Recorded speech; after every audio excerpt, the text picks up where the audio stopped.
अस्सलाम वालेकुम guys, hello everyone और खुश आमदीद आपका मेरे नई वीडियो के अंदर। और आज मैं आपको बताऊंगा G B N S anesthesia के बारे में कि बी एस एनेस्थीसिया का एलिजिबल क्राइटेरिया क्या है, बी एन एनेस्थीसिया का मतलब क्या है और इसमें कौन कौन सी जॉब्स मिलती हैं और बहुत सी चीज़ें। तो चलें जी, स्टार्ट करते हैं अपनी वीडियो। आपको मैं बताता हूँ जी बी एस एनेस्थीसिया के यानी कि बी एस एनेस्थीसिया होता गया जी। उर्दू में इसका मीनिंग है जी माहिर बेहोश। और माहिर बेहोश मतलब मैं आपको समझाने की कोशिश करता हूँ कि जो सा ऑपरेशन होता है, ऑपरेशन के वक्त जो शख्स दूसरे जिसका ऑपरेशन हो रहा होता है उसे बेहोश करता है, वो क्या क्या होता है, एनेस्थीसियोलॉजिस्ट। ठीक है। तो उसका काम बी एस एनेस्थीसिया वाले जो लड़के एनेस्थीसिया करेंगे वो क्या करेंगे, वो माहिर बेहोश बनेंगे। और उसके बाद क्या करेंगे, ऑपरेशन में जो ऑपरेशन होने से पहले मरीज़ को बेहोश किया जाता है वो बी एस एनेस्थीसिया वाले करते हैं। ठीक है। तो इससे आपको पता चल गया होगा कि आपका काम क्या है। और इसमें ये नहीं सिर्फ बेहोश ही करना है ना, इसमें आपने क्या कहते हैं उसे ऑपरेशन तक बेहोश रखना और उसके अलावा क्या कहते हैं ऑपरेशन के बाद उसे उठाना भी, ये भी आपके ज़िम्मे होता है। ठीक है। तो ये बड़ा मुश्किल काम है। अगर आप पढ़ने वाले हो तो तभी इस फील्ड में आना, वरना इस फील्ड में आने का आपका कोई फ़ायदा नहीं है। अच्छा, क्योंकि इसमें पढ़ाई बहुत ज़्यादा है, केमिकल्स को स्टडी करना पड़ता है, बहुत मुश्किल होती है पढ़ाई। तो anaesthesia is the growing branch of Pakistan. ये एनेस्थीसिया जो सी है वो पाकिस्तान में काफ़ी बढ़ी है। इसके अलावा ये बाहर के मुल्क जैसे दुबई है, उसके अलावा अमेरिका, यूएई, इनमें बहुत ज़्यादा इनकी डिमांड है। ये यानी कि वहाँ पे ग्रोइंग फील्ड है, बहुत ज़्यादा इनकी डिमांड है और काफ़ी इसके मतलब के पैसे भी मिलते हैं। पहले जो सी ये फील्ड थी बी एस एनेस्थीसिया की, ये एम बी बी एस करने के बाद 4 साल प्रोग्राम हुआ करता था जो डॉक्टर बनने के बाद आप किया करते थे। लेकिन अब पाकिस्तान की एजुकेशन ने सिस्टम ने क्या किया कि इससे बी एस का प्रोग्राम बना दिया। ठीक है। तो बी एस के प्रोग्राम की वजह से अब ये 4 साल है, अभी भी 4 साल ही है। ठीक है। इसमें कुल 8 सेमेस्टर होते हैं और ये 4 साल प्रोग्राम है। और 4 साल प्रोग्राम है और ये हम F S C pre medical करने के बाद ये हम कर सकते हैं बी एस एनेस्थीसिया। उसके बाद हम एनेस्थीसियोलॉजिस्ट बन सकते हैं। इसके बाद इसका एलिजिबिलिटी क्या है, यानी कि आप कौन को इसकी गवर्नमेंट सेक्टर में और प्राइवेट सेक्टर में इसका मेरिट क्या है। तो मेरिट की बात करें तो गवर्नमेंट सेक्टर की अगर बात करें तो ये 80 टू 90 प्लस की बात करते हैं कि ये 80 से लेकर 90% तक, उससे भी ज़्यादा हो सकता है। इसके अलावा अगर प्राइवेट सेक्टर की बात करें तो प्राइवेट सेक्टर में जी 60 टू 70 प्लस भी हो सकता है और 60 से कम भी हो सकता है। ठीक है। 50, लेकिन 50 से नीचे नहीं हो सकता। ठीक है। ये 60 तो आम यूनिवर्सिटी जो फेमस यूनिवर्सिटी है ना उनमें 60 होता है, समझ आई। प्राइवेट की बात कर रहा हूँ, गवर्नमेंट में इसका 80 टू 90 होता है। उसके बाद फ़ीस स्ट्रक्चर की बात करें तो गवर्नमेंट सेक्टर में इसकी 50,000 से 1 लाख तक फ़ीस स्ट्रक्चर यानी हो सकता है। ठीक है। ये तो अगर आपका मेरिट में नाम आ जाता है तो बहुत अच्छी बात है कि आप 50 से 1 लाख में बी एस एनेस्थीसिया कर लेंगे। अगर आपका नहीं होता और आप प्राइवेट यूनिवर्सिटी से करना चाहते हैं तो आपके पास कम से कम 5 लाख से 15 लाख आपके पास मौजूद होने चाहिए। लेकिन ज़्यादातर ये जो सी एनेस्थीसिया की फील्ड है ये 5.5 लाख में हो जाती है, 6 से 7 लाख में हो जाती है, इतनी महंगी नहीं है। मैंने महंगी यूनिवर्सिटी की बात की है, जो काफ़ी एक्सपेंसिव यूनिवर्सिटी है ना उनमें 15 लाख से भी 15 लाख जितनी होगी।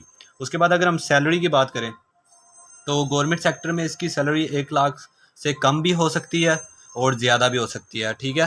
तो ये भी लिहाज 50,000 से भी स्टार्ट हो सकती है और 1 लाख तक भी जा सकती है गवर्नमेंट सेक्टर। अगर हम प्राइवेट सेक्टर की बात करें तो आपको पता है जगह जगह पे हॉस्पिटल मौजूद हैं।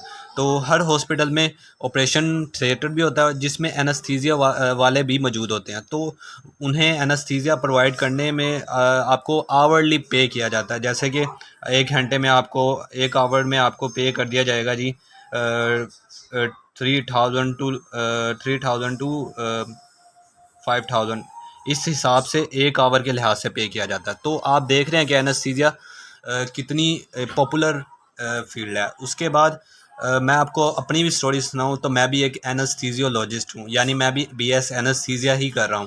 और इसी मैंने भी यही सोच के मैंने ये लाहौर में मैं रहता हूं और लाहौर में मैं दिल यूनिवर्सिटी ऑफ लाहौर में UOL में पढ़ रहा हूं। ठीक है। तो यही मैं आपको इसलिए तो इसकी वीडियो बना रहा हूँ ताकि आप लोगों तक भी इसका इल्म पहुँचे। ठीक है, तो आगे जी बात करते हैं जी इसकी यूनिवर्सिटी कौन सी हैं। यूनिवर्सिटी में अगर बात करें तो मेडिकल यूनिवर्सिटी की अगर बात करें तो इसमें जी King Edward medical university government sector है। ठीक है, उसके बाद Allama Iqbal medical college government sector है। उसके बाद फातिमा जिन्ना मेडिकल कॉलेज लाहौर, ये भी गवर्नमेंट सेक्टर है और ये लड़कियों के लिए होता है फातिमा जिन्ना सिर्फ। और the university of Lahore private sector है, ये मेरी यूनिवर्सिटी है। जाहिर सी बात है इसमें मैंने BS एनेस्थीसिया कर रहा हूँ 5.5 लाख में। ठीक है, ये जी अगर आप यूनिवर्सिटी ऑफ लाहौर यानी UOL के बारे में जानना चाहते हैं तो आप मेरे साथ मेरे चैनल को सब्सक्राइब करें ताकि आपको यूनिवर्सिटी ऑफ लाहौर के बारे में मुख्तलिफ़ तरह की अपडेट मिलती रहें। इसके अलावा जी आगे बात करते हैं जी रिफ़ा इंटरनेशनल सुपीरियर करवाती है, उसके बाद रिफ़ा इंटरनेशनल यूनिवर्सिटी करवाती है और ये ग्रीन इंटरनेशनल, ये तो लाहौर की यूनिवर्सिटीज़ की बात होगी। उसके बाद आगे बात करते हैं जी पेशावर की यूनिवर्सिटी में कौन कौन सी है। खैबर मेडिकल यूनिवर्सिटी, ये गवर्नमेंट सेक्टर है शायद। और उसके बाद Abasyn university, City University of Science and Information technology.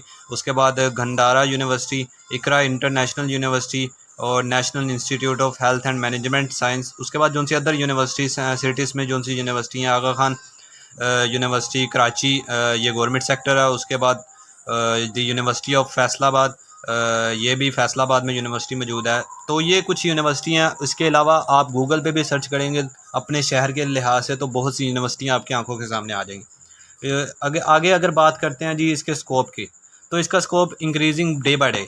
इसका स्कोप जो सा है वो दिन ब दिन बढ़ रहा है, यानी कि क्या आप कह सकते हैं यानी कि बहुत ग्रोइंग फील्ड है। ठीक है, उसके बाद अगर इसकी जॉब की बात करें तो ये हमें जॉब मिलती है जी हॉस्पिटल्स में। अगर हम टीचिंग करना चाहें तो हम टीचिंग भी कर सकते हैं किसी एकेडमी या कॉलेजेस में। उसके बाद यूनिवर्सिटी के लेक्चरर बन सकते हैं कि आप वहाँ पे जाके लेक्चर दे सकते हैं इसी फील्ड का। और उसके अलावा जी many other modes things are present. इसके अलावा बहुत सी चीज़ें दूसरी भी इसमें शामिल है। कोई भी आप काउंसलर बन सकते हैं। ठीक है, और आगे बात करते हैं जब आप ये डिग्री कंप्लीट कर लेते हैं तो ये सवाल मेरे भी माइंड में है और मैं भी जब मुझे इसका जवाब मिला तो मैं आपको भी बताना चाहता हूँ कि जब आप ये डिग्री कंप्लीट कर लेते हैं तो उसके बाद आप MS एनेस्थीसिया भी करते हैं ताकि आप आगे फर्दर स्टडी कर सकें। ठीक है, तो MS एनेस्थीसिया करने के बाद आप एक पॉपुलर क्या कहते हैं एनेस्थीसियोलॉजिस्ट बन सकते हैं। ठीक है, तो मैंने आपको बता दिया जी। आप इसके बाद MS एनेस्थीसिया भी कर सकते हैं और ये सब अगर आप स्क्रीनशॉट भी लेना चाहें तो ले सकते हैं। और इसके अलावा आप मेरे साथ जुड़ जाएं क्योंकि मैं ऐसी वीडियोस ही बनाता रहा तो कभी मेरे यानी कि जो सा मेरा चैनल है वो कभी एंड आपको फील्ड के बारे में बताया करूँगा और कभी आपको क्या कहते हैं और कभी आपको मोबाइल की चीज़ों के बारे में रैंडम चीज़ें होगी मेरी वीडियोस के अंदर। तो उम्मीद है आपको मेरी वीडियो पसंद आई होगी और चैनल को सब्सक्राइब करें और वीडियो को लाइक करें ताकि मेरे में भी कुछ जोश आए और मैं आपके लिए ऐसी वीडियोस बनाता रहूं। अल्लाह हाफिज़।